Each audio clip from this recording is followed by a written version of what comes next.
Hey friendo, Steve here. Welcome back to the channel. So Clash at the Castle 2 2024 edition is coming up on June 15th. That's right, 11 days from me filming this. And of course, the card's not even been set in stone yet. And here I am at WrestleJuice giving you my way too early predictions for Clash at the Castle. That might be a bit of an exaggeration because as of now, there are 3 matches set in stone and a couple more matches heavily implied. So I'm going to go ahead and give you my predictions right now, 11 days out. Not dealing with any go-home math or anything. I'm going to give you my predictions right now for both the matches that are already set in stone, the matches that I figure are going to happen there, and other intriguing possibilities that could happen at Clash at the Castle. Let's go ahead and dive into it with matches we know are going to happen. First up, Bayley versus Piper Niven. This is for, of course, Bayley's WWE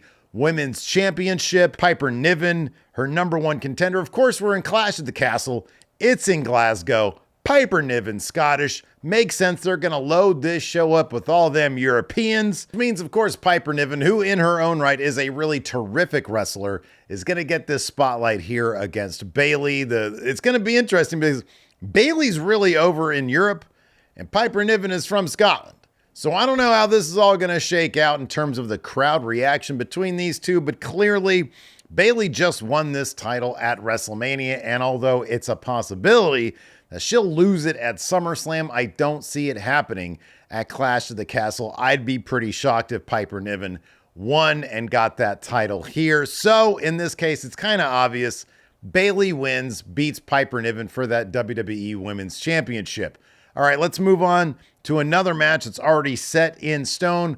Talking about, of course, Sami Zayn versus Chad Gable for the Intercontinental Championship. This match was just confirmed this week on Raw. As I'm filming this, less than 24 hours ago, Sami Zayn said, let's do this. Now, this one, there's a lot to unpack here because Chad Gable, he's apparently going to be out of his contract as of this Friday, this coming Friday. That's right. On the no, it's not even the SmackDown Go Home. It's like a week from the SmackDown Go Home because Clash of the Castle is still a week away from this coming Saturday. And evidently Chad Gable's going to be a free agent at that point. Now, I feel like this is similar to the Drew McIntyre situation. They were advertising him for Clash of the Castle. It seemed very likely that he would have a match at Clash of the Castle, and we're going to talk about that one in a second. But up until like, I don't know, what, 2 weeks ago or whatever it was, Drew McIntyre wasn't under contract with WWE, or he was about to be a free agent. They didn't let that happen.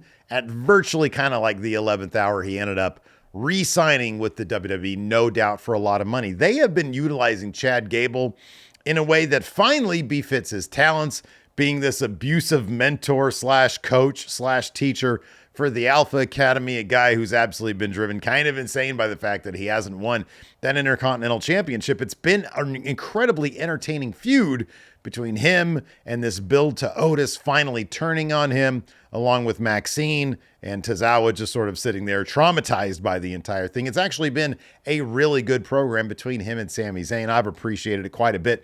I would be shocked, absolutely shocked, if Chad Gable left WWE. Here's the thing, I understand AEW is where the best wrestle. However, even though he is one of the best wrestlers I think WWE has, he's also a big personality. I don't know that he would go to AEW and find himself in like the Will Ospreay spot or the Swerve Strickland spot.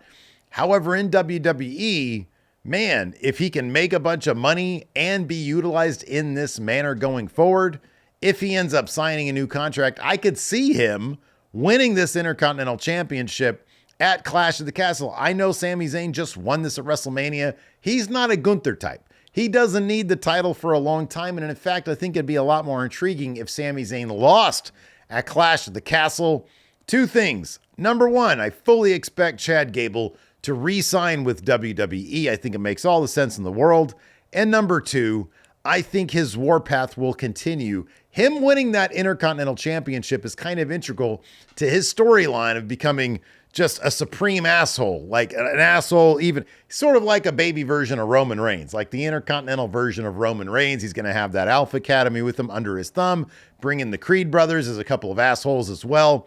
I think there's a lot they can do here, and that'll only continue to feed Otis and build him into a bigger babyface.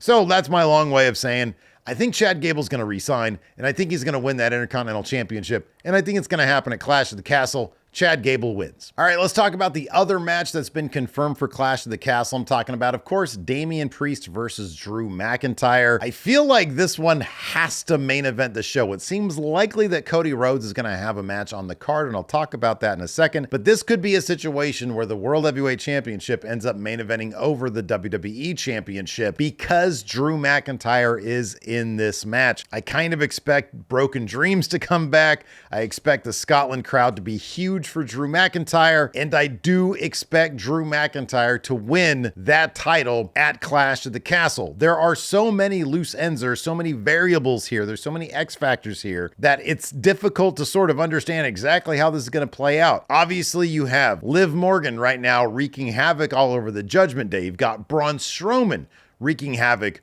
with the Judgment Day. On the flip side, with Drew McIntyre, obviously you've got CM Punk out there who could appear as well and blow up that crowd. How would they react to that? I have no idea. You also have the outside possibility that Drew McIntyre is going to recruit his own guys to sort of offset what's going on with the Judgment Day and possibly with CM Punk. Talking about, of course, Gallus. I think a Drew McIntyre Gallus faction could be amazing. If you think about it, Drew McIntyre has been done in by two factions, the Bloodline first, and then at WrestleMania Judgment Day. Granted, I know it was just Damian Priest that came out, but still, you got to deal with the Judgment Day. And I feel like he's going to come to that realization. He needs strength in numbers. Gallus shows up. They blow up the crowd as well. They help Drew McIntyre win that World Heavyweight Championship. Then when he pivots to CM Punk, it's going to be not just a CM Punk versus Drew McIntyre feud, but CM Punk's going to have to get through Gallus first. It's the old strength in numbers thing, the babyface going up against, a stronger faction. Is that going to be how it goes down? I don't know. I could see that being the case. When Drew McIntyre first took on Roman Reigns at Clash of the Castle 2 years ago, it was Roman's faction, Solo Sikoa, his debut. Could this be another NXT call-up similar to Solo Sikoa, but this time it's three guys, Joe, Mark, and Wolfgang, and they would help Drew McIntyre get this win. I think a lot of that stuff makes sense. Will it happen that way? I don't know. I'd be kind of surprised if they had Drew McIntyre lose again in Scotland. Damian Priest isn't exactly Roman Reigns, and I feel like Damian Priest's story with Judgment Day is going to take a lot of twists and turns, and him losing that World Heavyweight Championship could be the first of those twists and turns. Actually, like the fifth twist and turn, because you got the Liv Morgan thing, you got all sorts of stuff. So Braun Strowman, Carlito, all that stuff. So yeah, we'll see how that plays out. All right, let's talk about matches. There are two in particular that seem very, very, very likely to happen at Clash of the Castle. Is WWE. Cody Rhodes is their biggest babyface right now. It would be kind of shocking if he didn't end up on the card in some way, shape, or form. I think it's been confirmed that he's going to be there, but will it be in a match form, or are we looking at like a Grayson Waller segment between him and AJ Styles? Or is it going to be a match between him and AJ Styles? Regardless of what form it takes, I feel like Cody Rhodes is going to win. If it's going to be a Grayson Waller segment, I don't know. Maybe AJ and the Good Brothers will get the best of them there. But if it's an actual match, obviously Cody Rhodes is going to beat AJ Styles, because the pay-per-view after that is Money in the Bank. Maybe there will be it's got to be a Cody Rhodes match there, you would think. He's their number one guy in WWE, so whatever they do, he's going to be there. He's not going to miss any of these shows. However, given that they treat him like the main event of WWE, it also would be odd to have him on the card and not main event, perhaps.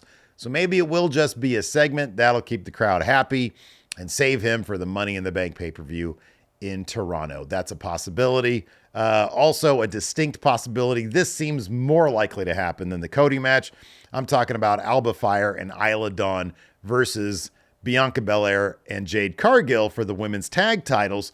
I think this is going to end up being a triple threat with Shayna Baszler and Zoe Stark as well. As we saw on Raw, all four of the bad guys were beating up on the two good guys there in that particular situation. They've been pushing Shayna and Zoe really hard. That match ended with a DQ. Wouldn't shock me to see, unless they do like a number one contender match on Raw coming up to determine who moves on. All right, let's take a look at other possibilities. Of course, we've got several feuds happening right now. Number one for the United States Championship, Logan Paul putting it on the line against one of two guys or both guys. I'm talking about LA Knight, yeah, and Carmelo Hayes. Seems like all three of those guys are kind of locked into a feud with each other. This could be a way to protect either Logan Paul, LA Knight, or Carmelo Hayes. Could be a way to sort of keep that LA Knight title win off until SummerSlam. I think that's a possibility as well. If you have a triple threat, then LA Knight doesn't have to take the pin. It could be Carmelo Hayes. So, and it's a no DQ match. So that could involve Logan Paul's, sidekicks, henchmen, whatever you want to call them. So that match can get a lot messier than like a normal match with like regular rules, triple threat, no DQ. So I think that's a possibility. That match could happen. If that happens, I think Logan Paul's going to walk in and walk out as champion if it's a triple threat. If it's a one-on-one, I still think he probably walks out as champion. Maybe there's a DQ situation, or again, his henchmen end up distracting the ref. He gets in the brass knucks on LA Knight, and then they rematch it either at Money in the Bank or at SummerSlam. Another possibility is Sheamus versus Ludwig Kaiser. Again, you're in Glasgow. You're going to load this thing up with Europeans. Sheamus just took a clean loss to Ludwig Kaiser, but I feel like that could be just the first match of several matches in that particular feud. It seems like they're trying to get Ludwig Kaiser over as a singles guy and sort of change the perception of him as guy who comes out there and talks about Gunther. I think it's a possibility they're trying to get him to that point. And if that's the case, that win against Sheamus was pretty big. I do expect them to revisit that, probably at Clash at the Castle. Got to expect there's going to be some Irish fans there, and they love Sheamus. So I think it's a possibility that that's going to be a match that could happen at Clash at the Castle. The last match that I don't necessarily see happening, but would absolutely love to see happen is the New Day and Joe Hendry versus the Final Testament, AOP, and Karrion Kross. Wait a second. Why would Joe Hendry be with the New Day? Because on social media, they were all talking about a collaboration. And on top of that, they're in Scotland, and you would think that WWE would want to capitalize on Joe Hendry's recent music chart success with his theme song. That entire place would absolutely blow up if Joe Hendry showed up and helped the New Day against the Final Testament. Again, I don't expect it to happen because they haven't exactly set anything up on TV, but sometimes it doesn't matter. WWE's embraced social media, so maybe, just maybe, they will say his name. Man, he appears. And he'll appear. I believe in Joe Hendry. I think it'd be awesome. I'm filming this like an hour before NXT. I'm hoping Joe Hendry shows up tonight on NXT. Will it happen? I don't know, but I'm all in on this NXT TNA crossover stuff. So I'm hoping that they just throw everybody and they do a Worlds Collide, maybe around SummerSlam. I think that'd be great. But in any event, those are the matches that could happen, that I want to see happen, and my predictions for those matches. Of course, Joe Hendry and the New Day win. Joe Hendry as a replacement, kind of, for Big E. Nobody can replace Big E, but in the New Day, I kind of like that, man. I kind of believe in that. Anyways, let me know what you guys think about this in the comments below. What are your predictions, your early predictions for Clash at the Castle? Let me know. Do me a solid, hit that thumbs up, hit that subscribe. We'll see you guys around.